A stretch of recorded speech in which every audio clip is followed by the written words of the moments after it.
This week I headed up to Sheffield's Drop Dead clothing store to interview Hannah Snowdon at her cosy black Stabbath tattoo studio.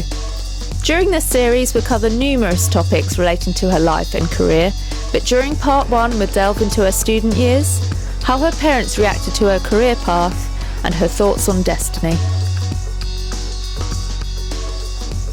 So dogs, you clearly love dogs. Love dogs, yeah, and all animals to be fair, but particularly dogs, yeah. So you're saying he's changed your life, Dylan? 100%. It's like having a child. I don't know what I did before. I literally don't know what I did before I had him, because he goes everywhere with me and it's the best thing. Like having a little shadow who just, best mate who follows you around everywhere. He's wicked. And now you're going to have another shadow because I can't leave him alone. Yeah, so well, it happens. Right, I want to go back to the beginning, if that's all right. When you were back at school, what kind of student were you? Were you conscientious? I was such a brown noser. I just did really well at school, and I was super academic, and it sounds cheesy, but I loved learning. Like, I really did love it at first. And I threw myself into everything. I don't know. I just enjoyed it. Every subject I really, really did enjoy, and it's particularly like English, stuff like that. And I did really well in I did really well in science, so I always thought that I'd go into something like kind of medical, but I loved art, really, really loved art. That was my favourite subject, but I didn't really consider like a career in it or anything like that ever. Then I got to near the end of high school, and I was getting really, really sick and tired of school by then. Like, I think it's because I'd tried so hard for so long, and then you realise that all these exams that you're doing, and then you get through the next bout of exams, and then it's just like nothing counts for anything, and you get told that it's also important, and everything is like, it's like make or break, do you know what I mean? And none of it matters, and it's so annoying because you work and you study and you do all this stuff, and then it's just like, oh, next round of exams or whatever. Yeah. So I did my GCSEs really, really early. Well, I started them early, but a lot of people in our school did. So I did something like year 9, and I did them in year 9, year 10 and year 11. Like, I got like 19, but there were a girl who got more than me, do you know what I mean? Like, whoa! Yeah, I know, it was mental. Like, it was like all A's, I got like 2 B's and a C, and they were all the rest were like A's and A stars. And I really, really worked so hard at them all, but then by the time school was over, I was just so fucking sick of education. Like, I was just done. And I went to college and did sixth form, and I decided at that point that I wanted to pursue art because it was all that made me happy anymore. Yeah. And towards the end of school, I'd just spend hours and hours in my art teacher's room, and he was lovely. He was brilliant. And I just used to literally let me skip science on like a Friday afternoon, and I used to just sit in his room and carry on with my coursework at the back of his classes, and it was really, really good.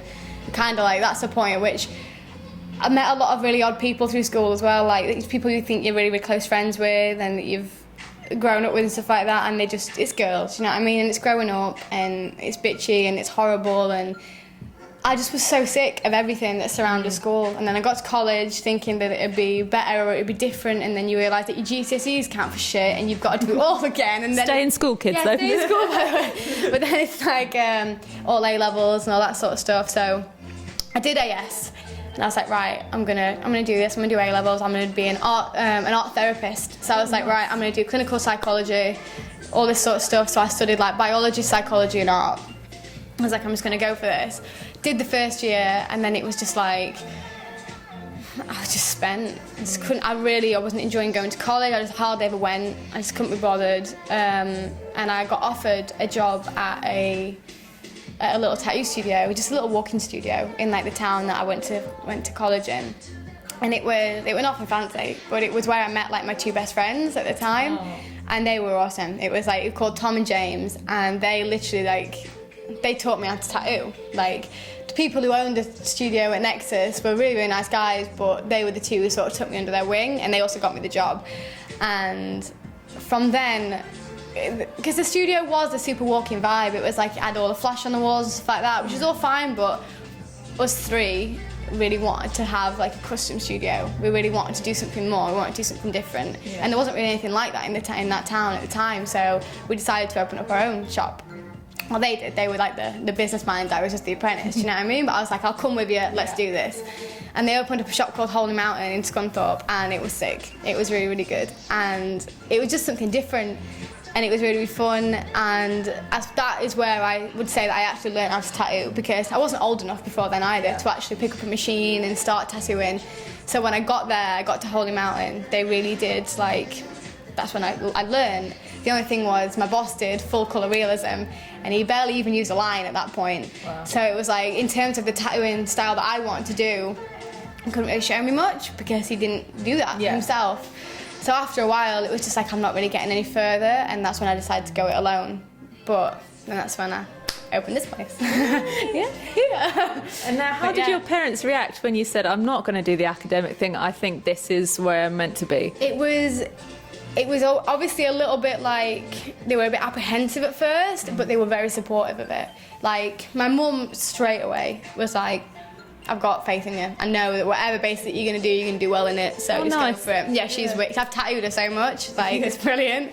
You wouldn't know to look at her that she's got many, but she's got loads by me now, it's wicked.